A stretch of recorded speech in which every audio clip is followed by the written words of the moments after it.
Jared Polin, PhonosPhoto.com, and this is your Photo News Fix. This fix is brought to you by Squarespace, my go-to when I want to quickly and easily build a website, buy a domain, and launch it in a matter of minutes.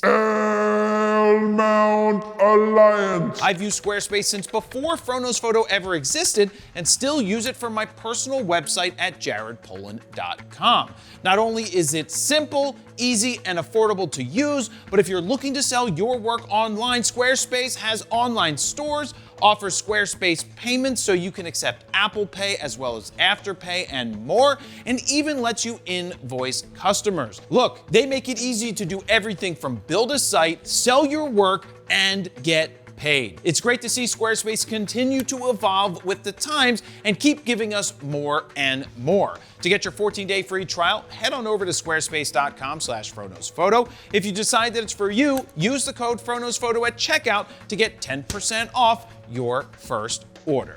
First up, SGIMA has increased the prices on many of their Japanese-produced lenses by 10%. The 10% currently is the flat tariff being implemented on Japanese-made goods coming into the United States. This means you're going to pay more for lenses like the 300 to 600, which was already expensive at $6,000 because it's now $6,600. And the SGIMA 28 to 105 f2.8 was $1,499 and is now $1,649. The issue continues to be no one knows what will happen with tariffs.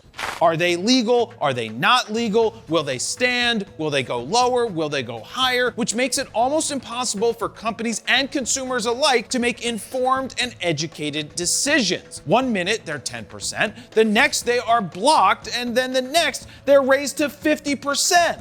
If SGIMA is raising prices on goods coming in from Japan, does that mean that Canon, Nikon, Sony, and other companies will follow with the same increases? We've seen a bunch of increases so far from certain companies on certain products, but now with Japanese imports being 10% tariffed, we'll have to wait and see. Like I said, it's almost impossible for anyone to make a proper decision because if you buy a lens today, you might pay more, and tomorrow it could be less, but it could also be even higher the day after that. I guess the best decision right now is there is no right decision.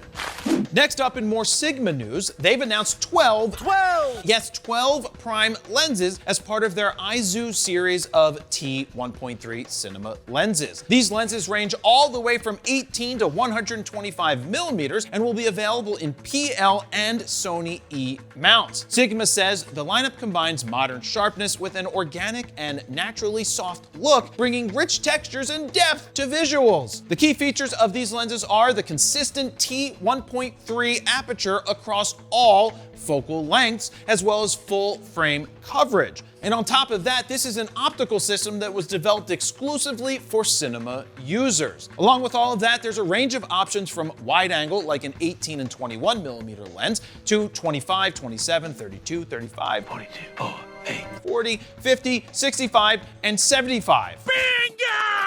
As well as 100 and 125 millimeters. Now that is a lot of glass. So what's it gonna cost you? Well, each lens is priced at $8,300, which puts the entire thing around $100,000, which I guess technically is cheaper than if you invest in a set of Cooke lenses. Really? For example, this 18 T1.4 will set you back $37,250. Damn! Now, SGIMA wasn't done just yet with their cinema lens announcements. They had two more unique offerings. Their very first two AF Cine lenses, the 28 to 45 T2 and the 28 to 105 T3. I like this car. Both of these lenses are for Sony and the Mount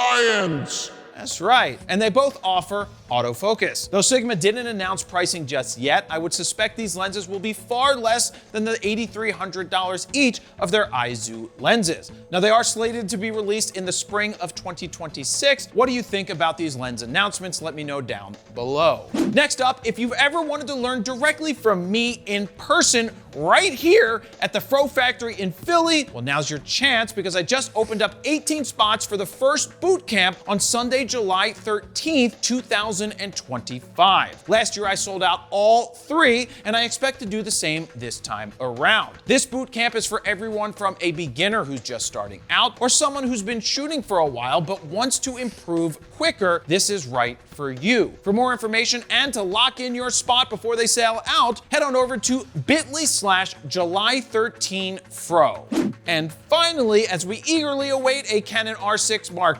III, Canon Rumors has once again changed their tune on the possible sensor size. This time around, they are claiming they have information that the R6 Mark III might not be 24 megapixels, but be up to 30 or 32 megapixels, with a potential readout speed between the R1 and R5 Mark II. My take on this is a lot of shooters want more resolution, probably to crop, which I don't agree with at all times, to go hand in hand with more speed. Now, would a potential 30 or 32 megapixel sensor with better than R3 readout speed take sales away from something else? I don't know. Or could it be better than an R3 quality in a less expensive body with the new sensor tech? Beyond the sensor, Canon Rumors says the nice person at Canon, the person they say gave them the rumors, said that the R6 Mark III would have a new type of EVF as well as a new flipped LCD screen. Now, I have no idea what a new type of EVF could possibly be right now, but the multi-angle and axis LCD screen is something I've been wanting on a Canon for a long time because I despise trying to get my line straight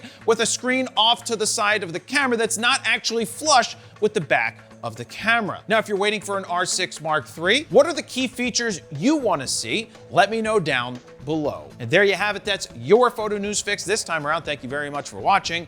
Jared, PolinPhotoPhoto.com. See ya.